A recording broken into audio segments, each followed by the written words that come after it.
भारत में उत्तराखंड की पहाड़ियों पर रुद्रप्रयाग जिले में समुद्र तल से 11,755 फीट ऊपर हिमालय की गोद में स्थित केदारनाथ मंदिर हिंदुओं की आस्था का प्रमुख केंद्र है।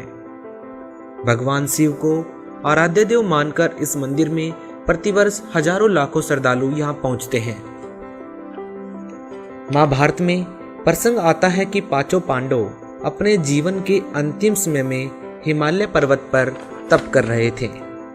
तभी काल भगवान यानी कि ब्रह्म ने एक दुधारू पशु का रूप बनाया और उस क्षेत्र में घूमने लगे जहां पांचों पांडव तप कर रहे थे। दुधारू भैंस को विचरते देख भीम को दूध पीने की इच्छा हुई और भैंस की तरफ दौड़ पड़ा। भीम को अपनी तरफ आता देख भैंस जमीन में समाने लगी। तभी भीम ने भागकर भैंस का पिछला हिस्सा कसकर पकड़ लिया जो कि जमीन के बाहर शेष था। जैसे ही जो भाग भीम ने पकड़ा वो पत्थर का हो गया और बाहर ही रह गया, जिसे आज केदारनाथ धाम से जाना जाता है। उस भैंस अथवा पशु का जो सिर वाला भाग था वो नेपाल में निकला, जिसे आज पशुपति नाथ से जाना जाता है। लेकिन विचारणीय विषय ये है दोस्तों कि क्या इन स्थानों की पूजा करना सही है? क्या इन स्थानों पर जाने से मोक्ष मिल जाएगा? इन सवालों के जवाब जानने के लिए आपको गहराई से सोचना होगा और अपने उन सद्ग्रंथों को उठाकर देखना होगा जिनमें हमें ज्ञात होगा कि क्या साधना करनी है और क्या साधनाएं त्यागने योग्य हैं। चूंकि हम हिंदू धर्म में प्रचलित साधनाओं की बात कर रहे हैं तो अपने पवित्र ग्रंथ गीता जी को पढ़ेंगे और निष्कर्ष निकालेंगे कि केदारनाथ यात्रा करना भक्ति मार्ग और मोक्ष प्राप्ति में सहायक है या नहीं। श्रीमद् भगवद गीता अध्याय नंबर 7 का हम श्लोक नंबर 14 पढ़ा है। क्योंकि यह अलौकिक अर्थात अद्भुत त्रिगुण में मेरी माया ब्रह्मा विष्णु महेश के द्वारा फैलाया हुआ जाल बड़ा खतरनाक है, दुस्तर है। जो पुरुष मुझको यानी ब्रह्म की साधना करते ये इनसे ऊपर उठ जाते हैं, तर जाते हैं। 15वें श्लोक में कहा कि माया के द्वारा जिनका ज्ञान हरा जा चुका है, जो ब्रह्मा विष्णु महेश से ऊपर किसी की जिसकी बुद्धि उठती नहीं वहीं तक सीमित है, जिनका ज्ञान वो असुर स्वभाव राक्षस स्वभाव को धारण किए हुए मनुष्यों में नीच और दूषित करने वाले मूढ़ लोग मूर्ख मुझको नहीं भजते। पुण्यात्माओं, इस गीता के पठन मात्र से मोक्ष बताया करते, इसमें लिखे मात्र कराएंगे जब होगा मोक्ष तय।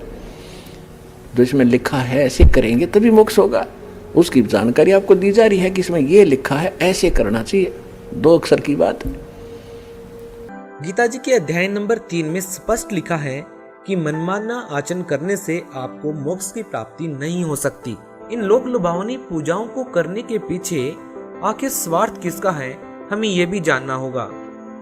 क्योंकि हमारे जो पंडित हैं, हमारे जो ब्राह्मण हैं, जिन्होंने हमें इन पूजाओं को करने के लिए प्रेरित किया, जिन्होंने इन साधनाओं को करने का हमें लाभ बताया, हम उनसे सवाल कर सकते हैं कि हमारे सद्ग्रंथ यदि इन पूजाओं को करने के लिए मना करते हैं तो आप लोगों ने इन पूजाओं को करने के लिए हमें क्यों कहा? तो आज ये स्पष्ट हो गया कि हमारे जो सद्ग्रंथ हैं वो किसी भी तीर्थ स्थान पर जाने के लिए, किसी भी प्रकार का व्रत करने के लिए या श्राद्ध निकालने के लिए बिल्कुल मना करते हैं। आप ये भी जानते हैं कि केदारनाथ यात्रा के दौरान लाखों लोगों की जान चली गई। यदि ये साधना शास्त्र के अनुसार होती तो उन श्रद्धालुओं को भगवान मृत्यु उपरांत भी अवश्य लाभ देते।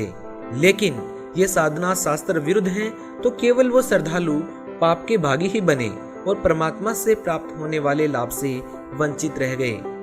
दोस्तों, कहा जाता है कि 400 साल तक ये मंदिर बर्फ में दफन रहा और समय के बवंडर में कहीं खो गया। उसके बाद मान्यता ये हुई कि 508 ईस्वी में जन्मे शंकराचार्य ने इस मंदिर का निर्माण करवाया, जिन्होंने इसी मंदिर के पीछे समाधि ले ली। लगभग 10वीं सदी को मालवा के राजा भोज ने इसका पुनर्निर्माण करवाया था। दोस्तों, इस मंदिर के कपाट सर्दियों में बंद कर दिए जाते हैं। तो क्या यहाँ ये कहना उचित होगा कि लगभग 3-4 महीने भगवान के दरवाजे भक्तों के लिए बंद हो जाते हैं? शायद ऐसा कहने भर से लोगों की आस्थाओं को ठेस पहुंचना लाजमी है, लेकिन क्या सच से मुंह फेरना और अज्ञानता में जीना आत्मा को ठेस पहुंचने से कहीं ज्यादा पीड़ादायक है? और जिस ठेस को लगने का भ्रम एक श्रद्धालु को रहता है वो ठेस आत्मा को नहीं मन को लगती है, और मन तो स्वयं झूठ अथवा काल का अंश है। आत्मा हमेशा सच अथवा परमात्मा के विधान अनुसार भक्ति करना चाहती है। इसलिए हम सभी श्रद्धालुओं को चाहिए कि हमें शास्त्र के अनुसार भक्ति करनी चाहिए, और शास्त्र के अनुसार भक्ति केवल तत्वदर्शी संत ही दे सकते हैं।